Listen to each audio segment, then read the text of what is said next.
Hi, and welcome to Quarantine Cocktails with Chad and Nicole. Each week we will talk about a classic cocktail and dive into its origins and history.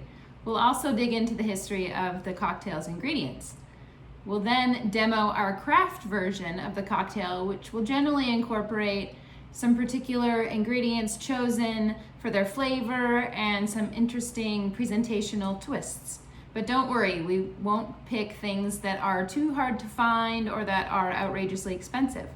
We'll also use the demo time to demonstrate techniques for upping your home cocktail making game.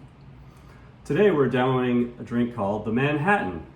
This is a classic cocktail whose exact origin is unknown, but it came from New York City sometime around in the 1860s. It's one of 5 cocktails from the pre-Prohibition era that took its name from the 5 different boroughs of New York. And of those, it's the most famous today. The Manhattan was documented in several well-known cocktail books from the late 19th century and has pretty much carried through as a very popular drink that entire time to the modern day. So the classic Manhattan is basically a 2-to-1 ratio of rye or bourbon to sweet vermouth.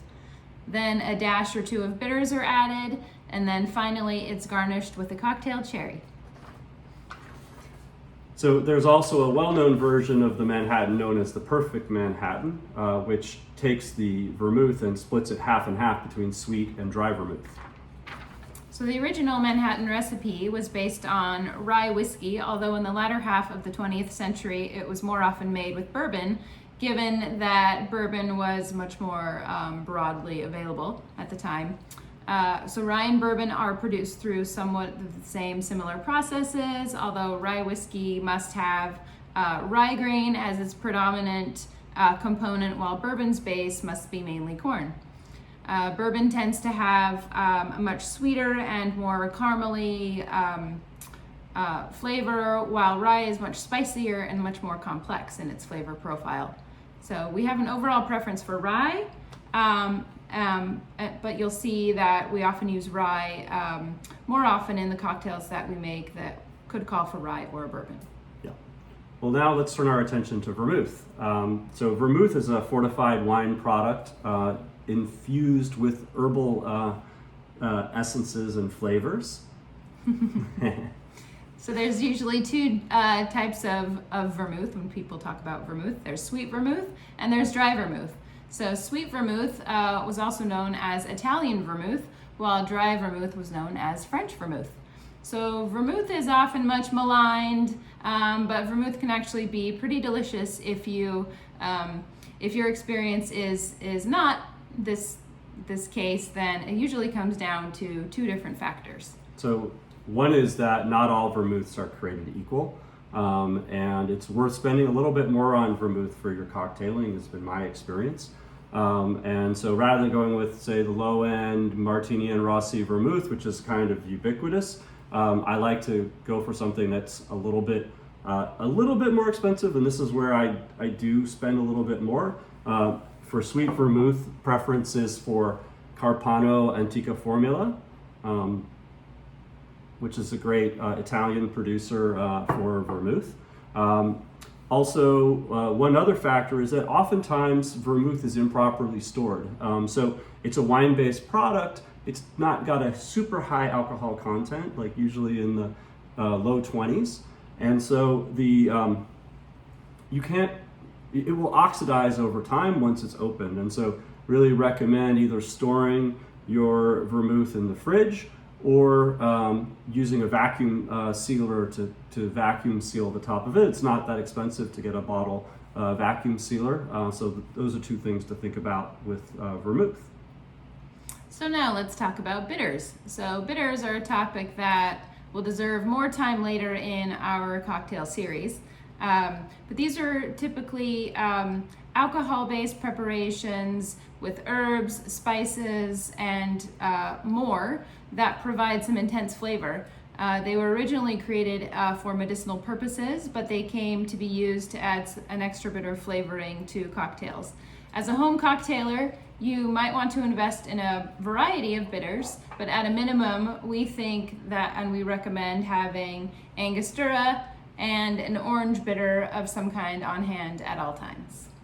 The cherry is also considered a key element in the Manhattan. The history of the maraschino cherry, we've learned that it is pronounced. It has a pretty fascinating history, and we'll talk about that in a future episode as well. But note the bright red, super sweet, sort of waxy cherries that are called maraschino cherries in the grocery stores and things like that are not what you want to be using for your cocktails.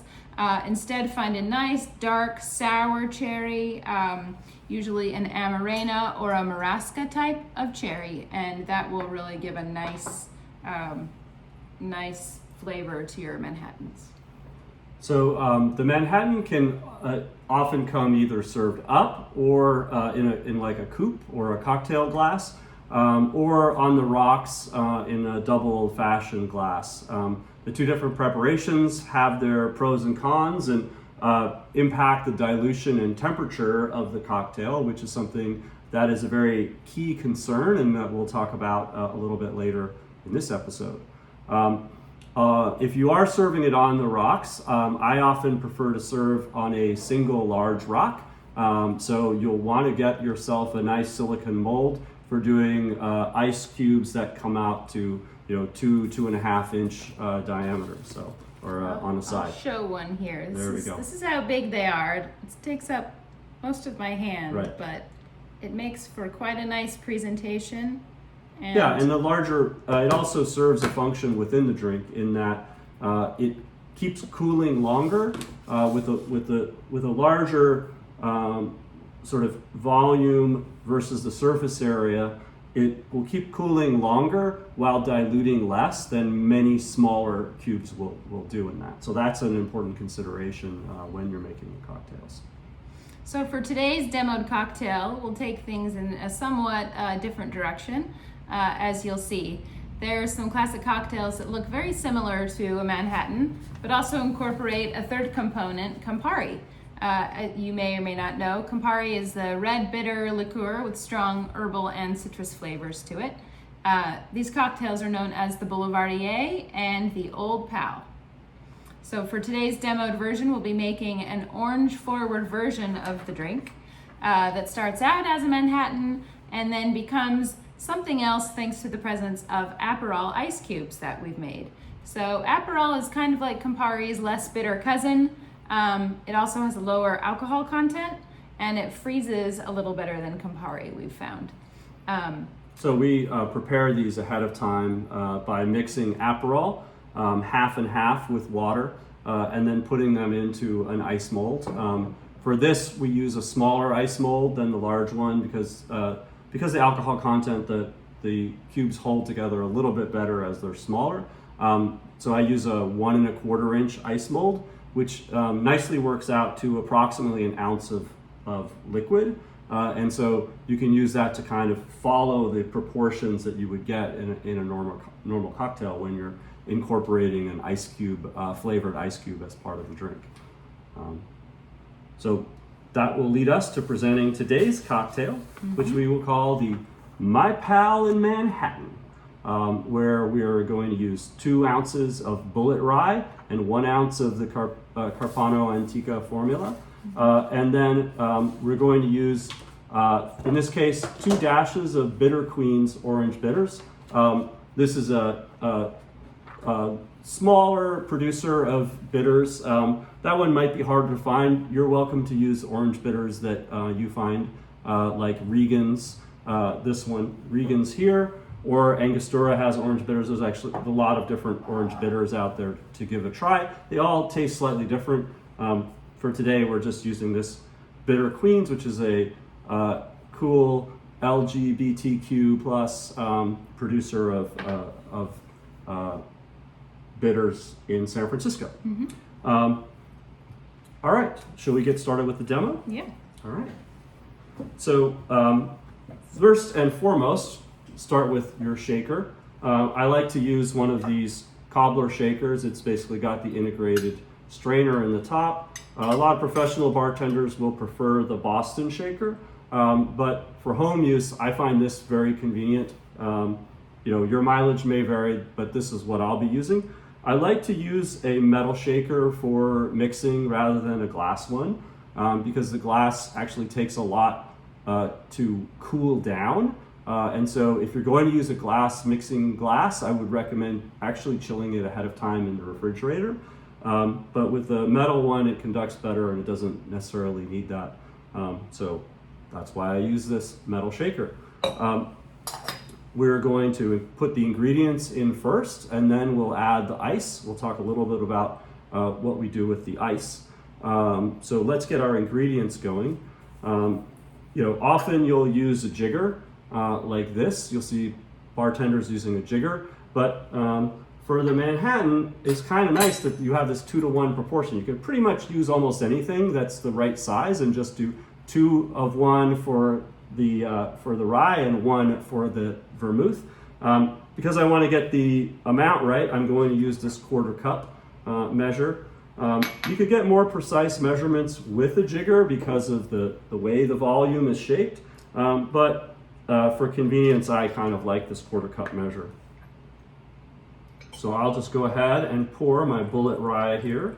So Bullet is a nice rye, pretty moderately priced, but still pretty high quality. I wouldn't say it's like overly strong in any particular direction for its flavor, which is why I like using it for mixing in cocktails, unless I have some particular reason that I'm looking for a particularly strong character out of the rye. Here, I'm using the Carpano vermouth, and I like to give that a little bit of space in the drink. Like I said, here's that Carpano Antica. So I put 2 of these 1/4 cups in, so now I'll put 1/4 cup of the vermouth. So there we have our 2-to-1 ratio. Easy as that. All right. Need some ice? Yeah. So I also have to put the bitters in though. So I'll be putting in the bitters. Now, don't skimp on the bitters. A dash is not just 1 drop out of this thing. A dash is actually a pretty significant amount. We'll talk about that at some later point, but I'm going to put quite a bit of the bitters in there using this 1/4 teaspoon measure. Basically filled that up to make both of these. You don't want saline, right? No, not for this one. We'll talk about that at a later episode too. So now we're going to put ice in. Now, I'll note that I'm using ice straight out of the freezer.